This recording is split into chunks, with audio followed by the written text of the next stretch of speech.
Alright boys, back again. The introduction is this disgusting plate I'm going to attempt to fix. So, this guy needs to go away. I don't need no creepy crawlies up in my welder. Still a little bit of that. Okay, there we go.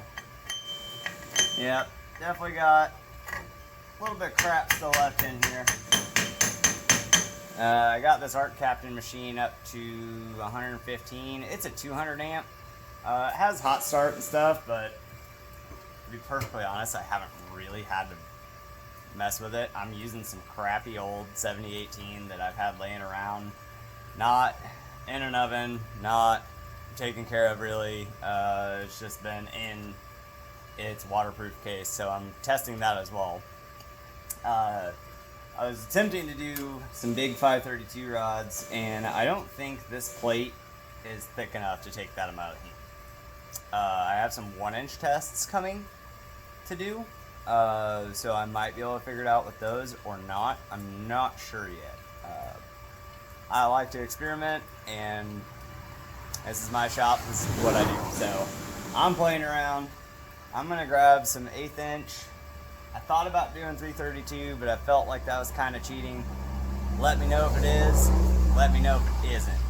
So I know if I got 332 in, I could go in and just put little dabs in, tacks if you will, and get this thing a lot smoother to where I could just pile it right on top of it.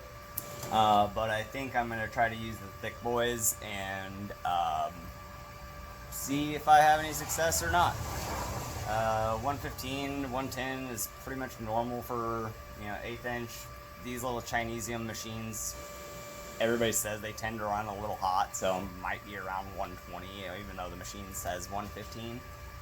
But let's give her a rip. I set the game up a little bit, and we should be good to go. Let's see if I can't get this done, and I don't know. We'll play around. I like to experiment.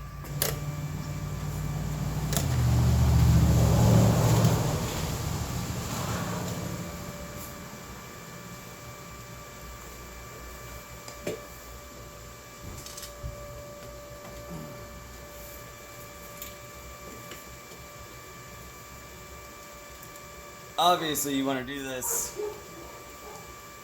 in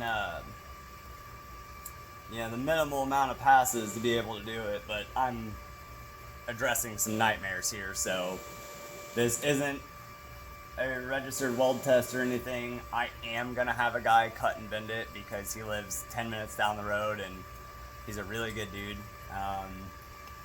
He does really good work, and I met him on Facebook, and he used to teach at Vincennes, and he taught welding, and he's just a really good dude. So he's a good friend of mine. So anyway, let's see if we can't fix some nightmares, shall we?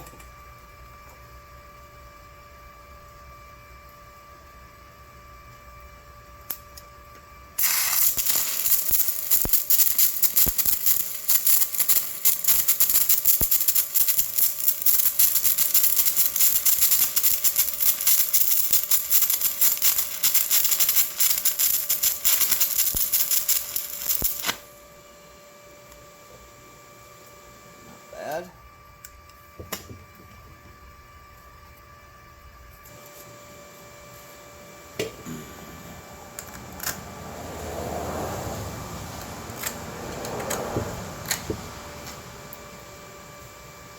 You guys are out there, you already know.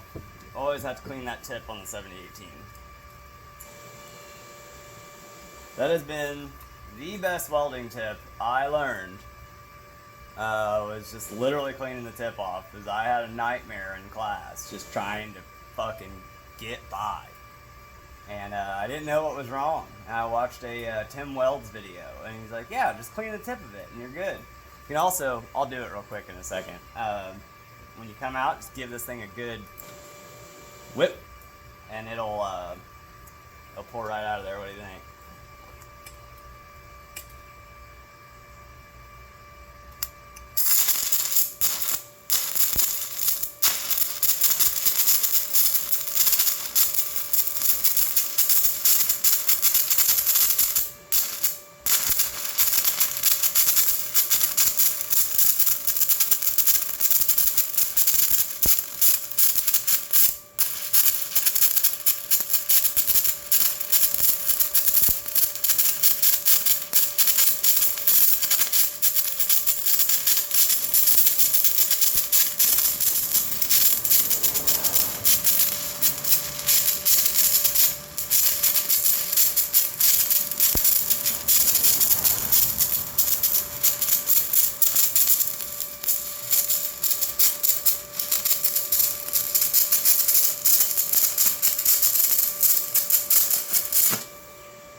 Oh my, my, my.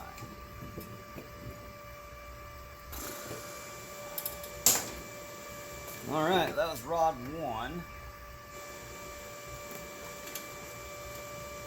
This little air tool I have absolutely throws metal wires everywhere, so you want to wear something on your face. I'm gonna take a shower a little bit.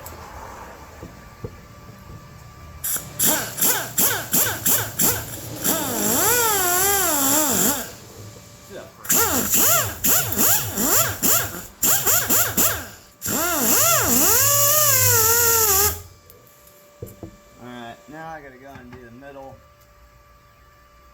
This stuff's hot.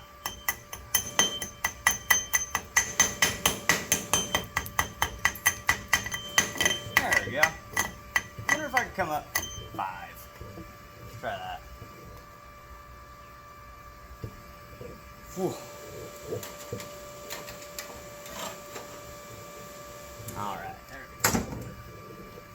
I wonder if I can get...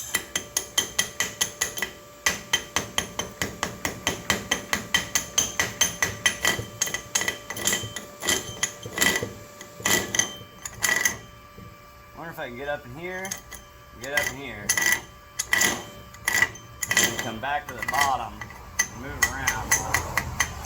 As soon as you get these plates too hot, you're just hooped.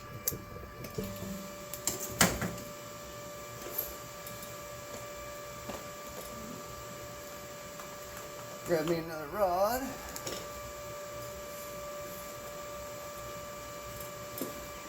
You can definitely tell right now a lot of this is super uneven, and that's why we got to be very deliberate about where we go back in and put stuff in at. I mean, this is not how you do a weld test. It's pretty much the name of the game on this one. This is worst case scenario. It's probably your first one. It is not my first one. I certified last year, and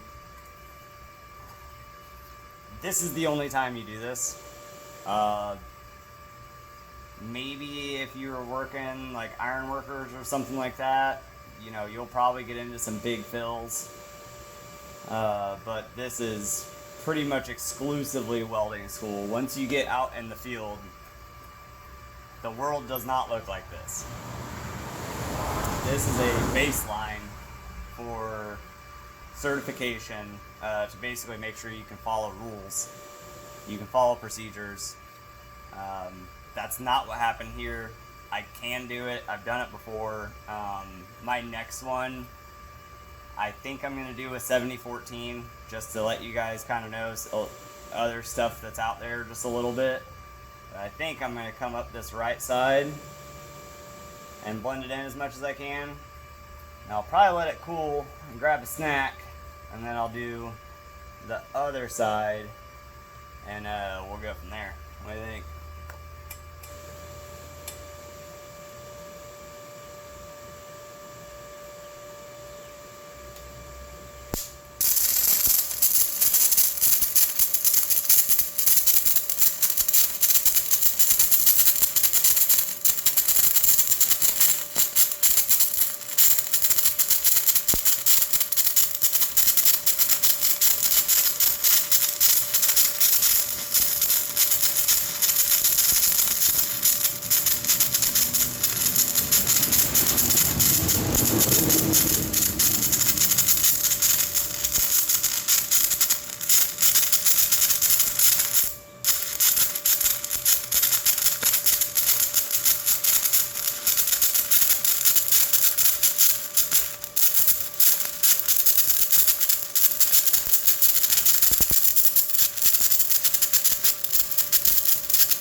Yeah, that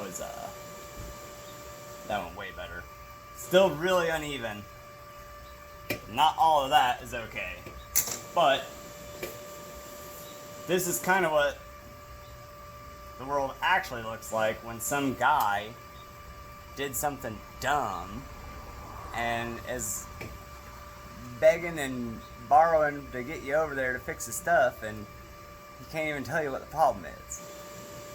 Like, this is a more real world repair than a weld test at this point. So, I'm gonna take a break. I'll be back later. I need to stop sweating so much for a second. And I can let this cool off so I don't mess it up even more like I already did. So, bear with me.